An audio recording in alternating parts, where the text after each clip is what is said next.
Saudara, seteru kepemimpinan Kamar Dagang dan Industri atau Kadin mencuat usai Munaslup menetapkan Anindya Bakri menggeser Arsyad Rashid sebagai Ketua Umum Kadin yang baru. Menurut mantan Ketua Mahkamah Konstitusi Jimli Asyidiki, penyelesaian sengketa bisa lewat ranah pengadilan. Kisruh dualisme kepemimpinan di Kamar Dagang dan Industri atau Kadin kian panas. Kubu bersih tegang di sebuah ruangan yang berada di lantai 3 Menara Kadin, Kuningan, Jakarta Selatan. Musyawarah Nasional luar biasa menetapkan Anindya Bakri menjadi Ketua Umum Kadin periode 2024-2029, menggeser Arsyad Rashid sebagai Ketua Umum Kadin periode 2021-2026. Soal rebutan kursi Ketua Umum, Presiden Jokowi menekankan Kadin bukan organisasi politik sehingga ia meminta untuk diselesaikan secara internal. Meski mengenal baik tokoh-tokoh Kadin dan membuka diri bertemu pihak-pihak yang berseteru, Jokowi tak ingin bola panas perebutan kursi Ketua Umum Kadin didorong kepada dirinya.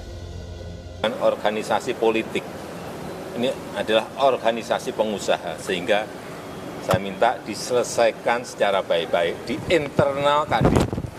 Jangan nanti bola panasnya disorong ke saya. Tapi Pak Adin bertemu sama Bapak. Pak Adin mau bertemu sama Bapak. Pak Arsyad Rashid juga ingin siapapun bertemu dengan saya terbuka, nggak ada masalah. Tapi sekali lagi, selesaikan masalah Kadin ini di internal Kadin. Jangan menyorong bola panasnya ke Presiden, itu aja. Sebelumnya, Ketua Umum Kadin periode 2021-2026, Arsyad Rashid, menilai Munaslup Kadin yang memilih Anindya Bakri sebagai Ketua Umum adalah ilegal. Arsyad menyatakan akan meminta bantuan pemerintah untuk menyelesaikan masalah ini. Balik lagi itu terserah kepada pemerintah, namun semua itu ada suatu proses yang harus dilakukan di sana. Setelah waktu itu, misalnya waktu kita terjadi itu, kami memberikan semuanya itu kepada pemerintah, dari mulai hasilnya dan semuanya, dan itu diproses, itu pasti diproses. Nggak mungkin langsung seketika, itu ada proses yang harus dilihat dan semua bagaimana, harus ada verifikasi. Makanya kami tadi memohon sangat sebesar-besarnya kepada pemerintah untuk turun tangan, untuk ikut serta dalam menyelesaikan. Kenapa? Karena kami itu adalah bagian daripada mitra strategis pemerintah. Dan di situ juga dalam undang-undang Kadin itu dikatakan bahwa pemerintah itu bagian pengawasan yang ada di dalamnya. Itu ada tertulis di dalam undang-undang. Ya. Soal tudingan Munaslup ilegal, Ketua Umum Kadin hasil Munaslup, Anindya Bakri, membantahnya. Anindya bilang pemilihan dirinya sebagai Ketua Umum telah sesuai ADART Kadin.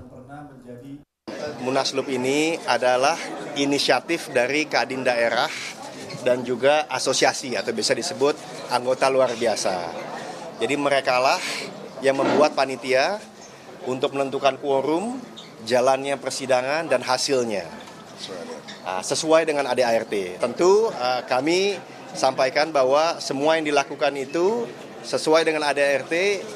Walaupun seperti itu, kita juga mengerti. Saya mendapat amanah menjadi Ketua Umum 2024-2029, tapi selalu terbuka, karena bukan saja menjadi Ketua Umum untuk yang hadir pada Munaslup itu, baik Kadinda maupun asosiasi, dan juga pengurus, tapi untuk yang lain juga. Menurut Ketua Mahkamah Konstitusi 2003-2008 Jimli Asyidiki, kisruh Kadin dapat diselesaikan di Pengadilan Tata Usaha Negara, sebab Kadin merupakan lembaga publik yang dibentuk oleh undang-undang. Nah, tapi kalau dia ada yang merasa diperlakukan tidak adil, tentu ada pihak ketiga yang melerai. Melerainya itulah cabang kekuasaan kehakiman. Nah, bisa nanti di Pengadilan Tata Usaha Negara, ya kan? Ya, bisa. Kita lihat nanti bagaimana ini. Nah, jadi jangan karena permainan politik jangka pendek kita merusak tradisi negara berhukum dan beretika. Nah, gitu kira-kira.